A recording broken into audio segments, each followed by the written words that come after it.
कहानी की शुरुआत होती है 2050 से, जहां अब हम इंसानों ने टेक्नोलॉजी के मामले में इतनी ज्यादा तरक्की कर ली थी कि अंतरिक्ष में मौजूद इंटरनेशनल स्पेस स्टेशन को इंटर गैलेक्टिक स्पेस स्टेशन में कन्वर्ट कर दिया जाता है। इस अल्फा नाम के स्पेस स्टेशन में ब्रह्मांड के सारे अजीबोगरीब एलियंस आकर रहा करते थे। हम इंसानों ने भी उन सारे एलियंस से हाथ मिला लिया था कि एक दूसरे की टेक्नोलॉजी का यूज करते जाएंगे और अंतरिक्ष की गहराइयों को एक्सप्लोर करते जाएंगे। वो अल्फा इंटरनेशनल स्पेस स्टेशन अब काफी ज्यादा बड़ा हो चुका था। उसके अंदर तो ब्रह्मांड के हर प्रजाति के एलियंस रहा करते थे, लेकिन समय के साथ साथ स्पेस स्टेशन का साइज काफी बड़ा होता गया। साइज बड़ा होने के कारण सभी को ये डर लग रहा था कि पृथ्वी की ग्रेविटी उसे अपनी तरफ खींच न ले, और अगर ऐसा हुआ तो ये बड़ा स्पेस स्टेशन पृथ्वी से जाकर टकरा जाएगा। इसीलिए इतने बड़े स्पेस स्टेशन को थ्रस्टर्स का यूज करते हुए पृथ्वी से काफी दूर कर दिया जाता है, जो अब निकल चुका था अंतरिक्ष की गहराइयों की तरफ। अल्फा स्पेस स्टेशन में इंसानों और एलियंस के लिए सारी सुविधाएं उपलब्ध थीं।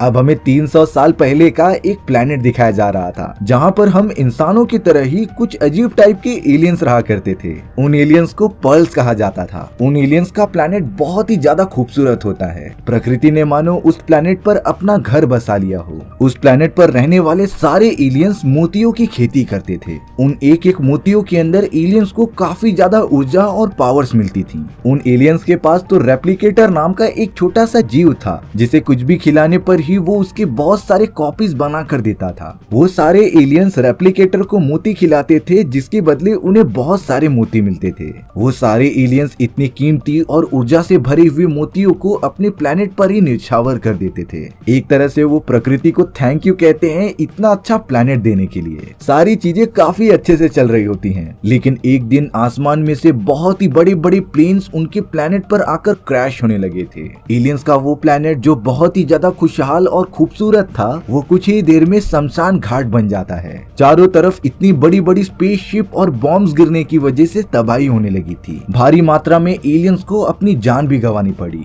अब यहाँ कुछ एलियंस अपनी रानी के साथ एक स्पेसशिप के अंदर चले जाते हैं, लेकिन बदकिस्मती से वो सब वहाँ पर कैद हो चुके थे। रानी तो स्पेसशिप के बाहर ही फंस जाती है और अब उनके प्लेनेट पर बॉम्ब्स गिरने की वजह से बहुत ही बड़ा धमाका हुआ। उन एलियंस की रानी को पता चल गया था कि अब वो बच नहीं सकती, इसीलिए वो उस धमाके के सामने अपने अंत को स्वीकार करती है। लेकिन मरने से पहले उन एलियंस की रानी ने अपने अंदर से एक इंटरगैलेक्टिक मैसेज ब्रॉडकास्ट कर दिया था, जो कॉस्मिक रेस के माध्यम से पूरे ब्रह्मांड में फैल जाता है। लेकिन अब वो पूरा प्लेनेट किसी अनजान हमले की वजह से डिस्ट्रॉय हो चुका था। अब हमारी कहानी प्रेजेंट में आ जाती है, जहाँ पर अल्फा इंटरनेशनल स्पेस स्टेशन वालों ने चारों तरफ शांति बनाए रखने के लिए अपने अलग अलग डिपार्टमेंट्स ओपन किए थे, जिसमें कि पुलिस ऑफिसर्स, आर्मी वाले और डिटेक्टिव्स भी शामिल थे। उन सभी का काम था कि अल्फा इंटरनेशनल स्पेस स्टेशन के रूल्स एंड रेगुलेशन को बनाए रखना। अब हमें वेलेरियन और लॉरलिन नाम की दो डिटेक्टिव ऑफिसर्स दिखाए जाते हैं, जो अल्फा स्पेस स्टेशन की ऑर्गेनाइजेशन के लिए ही काम किया करते थे।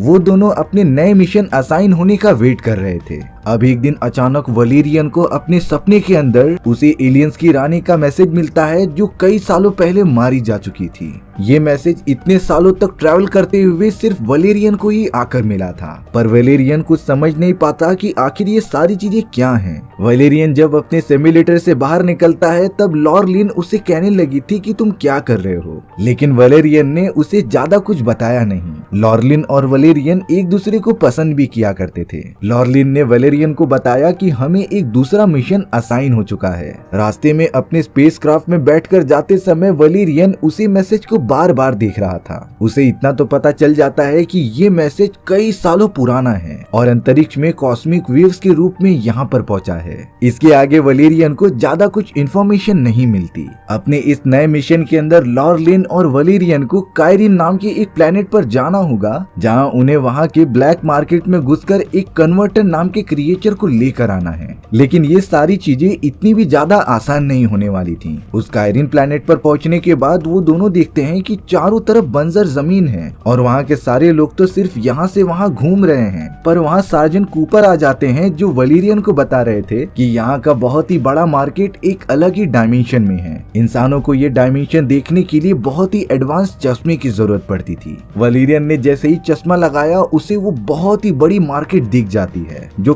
काफी लंबे दूरी तक फैली हुई थी। कूपर के लोगों को बिल्कुल आइडिया नहीं था कि वलेरियन और लॉरलिन यहाँ पर क्यों आए हैं, लेकिन फिर भी यहाँ वलेरियन बिना किसी को बताए उस अलग ही डायमेंशन में घुस जाता है। वो तो अब लगातार उस ब्लैक मार्केट की तरफ बढ़ने लगा था। वहीं हमें ब्लैक मार्केट के अंदर एक मोटा सा क्रिएचर जो कि एक माफिया होता है, वो किसी के साथ डील करते हुए दिखाया जाता है। ताज्जुब की बात ये थी कि माफिया के सामने वही एलियंस थे जिनका प्लेनेट कई 100 साल पहले डिस्ट्रॉय हो चुका था।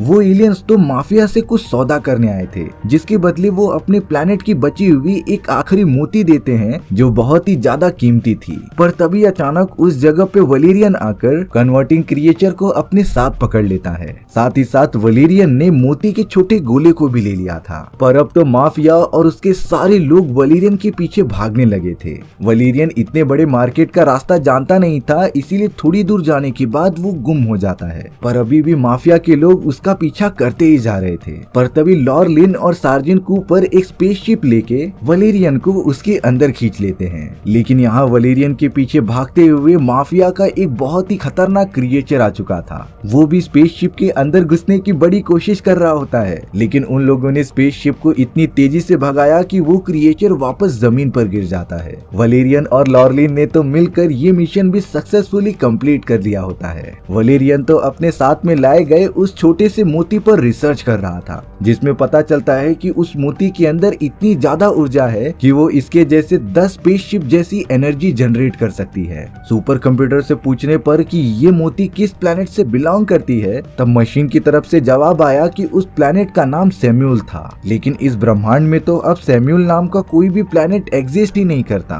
वलेरियन के लिए तो अब ये सारी बातें बहुत ही ज्यादा सर दर्द बन चुकी थी। वहीं अब लॉरलिन के पास वही रेप्लिकेटर क्रिएचर था जिसकी मदद से पर्ल वाले एलियन बहुत सारी मोतियां बनाया करते थे। अब मिशन कंप्लीट करके वलेरियन और लॉरलिन अपने अल्फा स्पेस स्टेशन में आ जाते हैं। अल्फा स्पेस स्टेशन तो समय के साथ साथ काफी बड़ा और एडवांस होता जा रहा था। वहाँ के चारों तरफ तो सेक्टर्स बन गए थे जहाँ अलग अलग टाइप के एलियंस रहा करते हैं, जैसे कि पानी के अंदर बायोमोलिक्यूल्स वाले एलियन से लेकर ईस्ट में एआई एडवांस एलियंस जो पूरे स्पेस स्टेशन की क्रिटिकल इंफॉर्मेशन को स्टोर करके रखते थे। इन सारे अलग अलग सेक्शन के बावजूद अंत में साउथ की तरफ हम इंसान की प्रजाति आती थी, जिनकी संख्या अल्फा स्पेस स्टेशन पे सबसे ज्यादा होती है। अब हमें यहाँ कमांडर फिलिप को दिखाया जा रहा था। यहाँ कमांडर फिलिप्स को उसकी टीम बता रही थी कि पूरे स्पेसशिप में एक ऐसा डेड एंड है जहाँ से उन्हें लगातार अजीबोगरीब तरीके के सिग्नल्स मिल रहे हैं। ये पता करने के लिए हमारी बहुत सारी टीम डेड जोन में गई है, लेकिन अब तक कोई भी जिंदा वापस लौटा ही नहीं। आखिर वहाँ पर क्या मौजूद है? उस पूरे एरिया को डेड जोन इसीलिए कहा जाता था क्योंकि वहाँ पर ऐसी रेडिएशंस मौजूद थी जो इंसानी शरीर के लिए अच्छा नहीं होता। इसीलिए फिलिप्स इस प्रॉब्लम को इंटरनेशनल लेवल की प्रायोरिटी देने लग जाते हैं। फिलिप्स का मानना था कि अगर वो जगह उनके कंट्रोल में नहीं है तब उस पूरे सेक्शन को अल्फा स्पेस स्टेशन से निकाल फेंकना चाहिए। इसी बात पर डिस्कस करने के लिए फिलिप्स ने इंटरनेशनल समिट बुलाई जिसके अंदर अलग अलग टाइप के एलियन शामिल होने वाले थे। यहाँ पर वलेरियन गौर कर रहा था कि फिलिप्स के पास बहुत ही अजीब तरीके के गार्ड्स मौजूद हैं। ऐसे गार्ड्स तो इंसानों और एलियंस ने तो कभी बनाए ही नहीं, यानी कि फिलिप्स ने खुद के कस्टमाइजेशंस की वजह से इन्हें क्रिएट किया है। अब समिट शुरू होने से पहले हमें फिलिप्स के बारे में तो बातें पता चलती हैं। फिलिप्स अपनी पूरी इंटरनेशनल कमिटी से छुपाते हुए एक एक्सपेरिमेंट कर रहा था। ये एक्सपेरिमेंट किसी और पर नहीं बल्कि वो पर्ल वाले एलियन के ऊपर ही कर रहे थे, जिसके बारे में किसी को आइडिया ही नहीं होता। साथ ही साथ कमांडर फिलिप्स लॉरलिन से वो रिफ्लेक्टर वाला क्रिएचर मांग रहा था, लेकिन प्रोटोकॉल के हिसाब से उस क्रिएचर को वलेरियन और लॉरलिन के पास ही रखना है, इसीलिए लॉरलिन ने कमांडर को वो क्रिएचर दिया ही नहीं। अब यहाँ इंटरनेशनल मीटिंग के लिए अलग अलग टाइप के क्रिएचर्स जमा हो गए थे, लेकिन वो समिट शुरू होने से पहले वहाँ पर कुछ अजीब तरीके की गैसेस फैलने लग जाती हैं और अब दरवाजा तोड़ते हुए वहाँ पर कुछ एलियंस घुस गए थे। ये एलियंस वही पर्ल वाले एलियंस होते हैं जिनका प्लेनेट कई सालों पहले डिस्ट्रॉय हो चुका था। उन एलियंस ने तो अंदर घुसकर कमांडर फिलिप्स को पकड़ लिया था और उसे लेकर भागने लगे थे। हालांकि वलेरियन को कोई फर्क नहीं पड़ता कि फिलिप्स जिंदा रहे या मुर्दा, लेकिन फिर भी सीनियर होने के नाते वलेरियन फिलिप्स को बचाने के लिए पीछे चला जाता है। वलेरियन जब बहुत देर तक उनका पीछा करते रहता है तब एक समय ऐसा आता है जब वो दोनों डेड जोन में पहुंच जाते हैं। डेड जोन का इफेक्ट वलेरियन की बॉडी पर पड़ने लगा था और अब वलेरियन की स्पेसशिप मिस्टीरियस तरीके से वहां पर गायब हो जाती है। जब लॉरलिन को इन सारी चीजों के बारे में पता चला तब वो खुद डेड जोन में जाकर वलेरियन को बचाना चाहती थी, लेकिन हायर कमेटी मेंबर्स लॉरलिन को ये परमिशन नहीं देते कि वो डेड जोन में जाए, इसीलिए वो इलीगल तरीके से वहां से निकलकर डेड जोन की तरफ बढ़ने लग जाती है। लॉरलिन ने कुछ छोटे क्रिएचर्स की मदद ली थी वलेरियन की लोकेशन का पता लगाने के लिए और अब थोड़ी देर में ही लगातार सर्च करने के बाद लॉरलिन वलेरियन को ढूंढ लेती है। पर अब उन्हें यहाँ से कैसे भी बाहर निकलना होगा क्योंकि इस जगह पर इंसानों का आना सख्त मना है।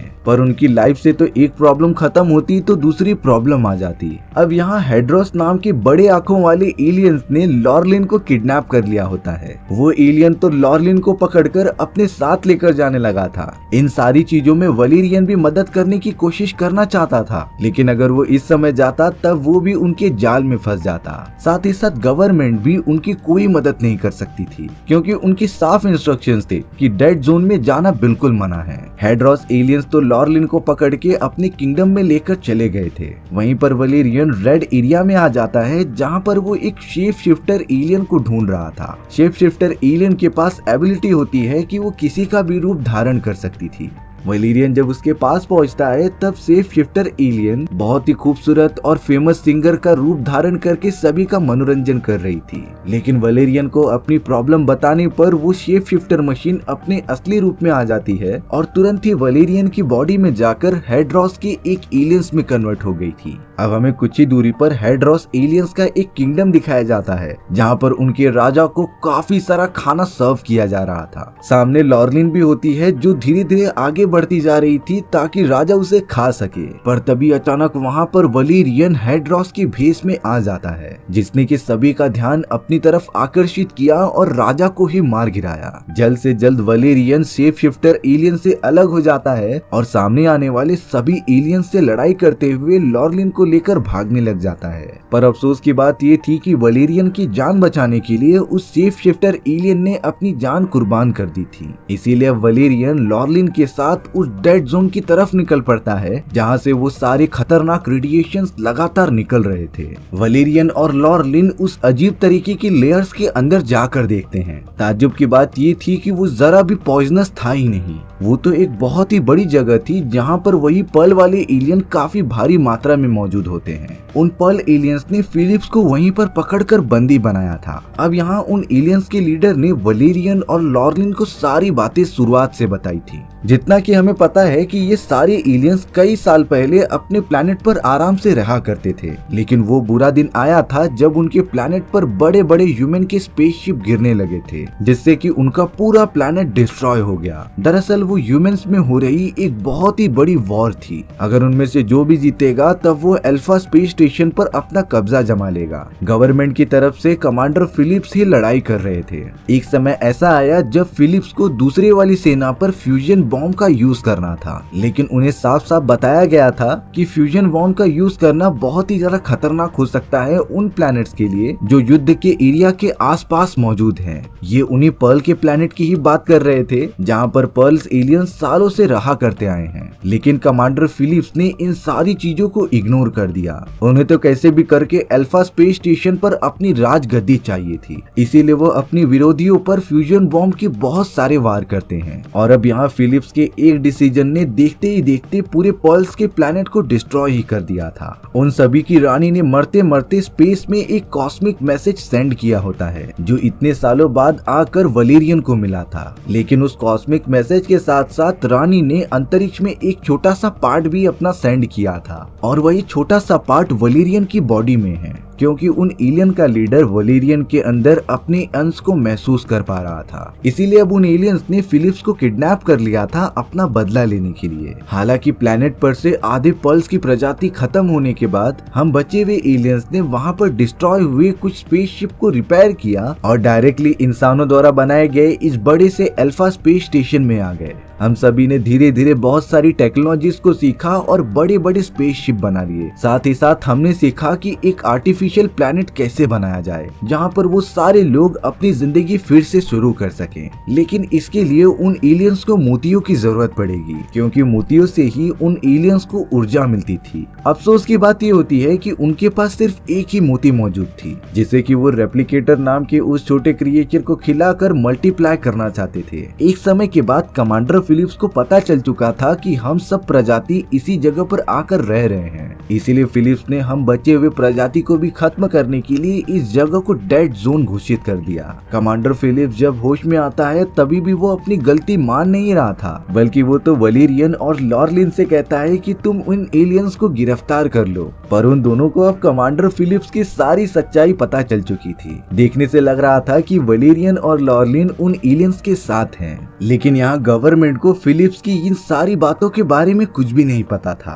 वो तो फिलिप्स को बचाकर लाने के लिए अपने सोल्जर्स की एक टीम डेड जोन में भेज देते हैं। उन सोल्जर्स के साथ फिलिप्स के वो खतरनाक एआई रोबोट्स भी मौजूद थे जो फिलिप्स को प्रोटेक्ट करने के लिए वहाँ आए हुए होते हैं। अब यहाँ उन पर्ल एलियंस को पता चल गया था कि कुछ ही देर में यहाँ काफी ज्यादा अफरा तफरी मचने वाली है, इसीलिए वलेरियन और लॉरलिन स्पेस स्टेशन के कमांड सेंटर में कनेक्ट होते हैं और इन सारी चीजों को रोकने के लिए कहते हैं। उन लोगों ने तो जानबूझकर कमांडर फिलिप्स को ये सारी चीजें रोकने के लिए कहा, पर फिलिप्स यहाँ सिस्टम को कमांड दे देता है कि वो सब पर हमला कर दें, जिससे कि सोल्जर्स को भी अपनी परमिशन मिल गई थी उन सभी पर फायर करने के लिए। सारे सोल्जर्स और एआई रोबोट्स वहाँ गोलियों की बरसात करने लग जाते हैं। कुछ एआई रोबोट्स तो वहाँ स्पेस स्टेशन में मौजूद होते हैं जो बाकी एम्प्लॉयज को अपना दुश्मन मानने लगे थे, इसीलिए कमांडर फिलिप्स को ना देखने पर वो उन्हें दुश्मन समझ के मारने लग जाते हैं, जिसकी वजह से अब गवर्नमेंट को ही सोल्जर्स को वापस बुलाना पड़ा। वलेरियन उस जगह पर मौजूद कुछ एआई रोबोट्स को खुद ही मार गिराता है, लेकिन इन सारी चीजों में कई सारे सोल्जर्स को अपनी जान गंवानी पड़ी।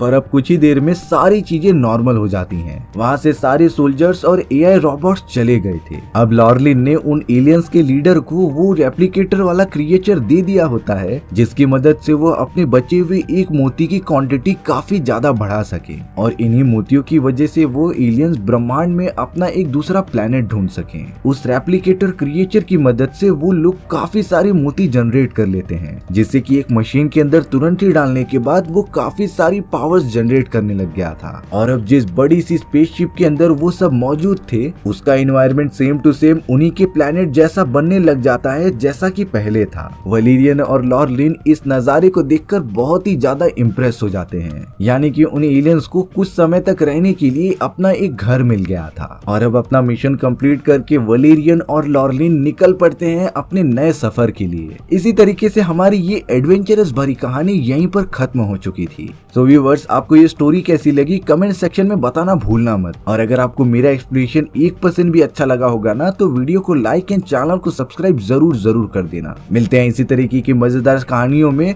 तब तक के लिए बाय बाय।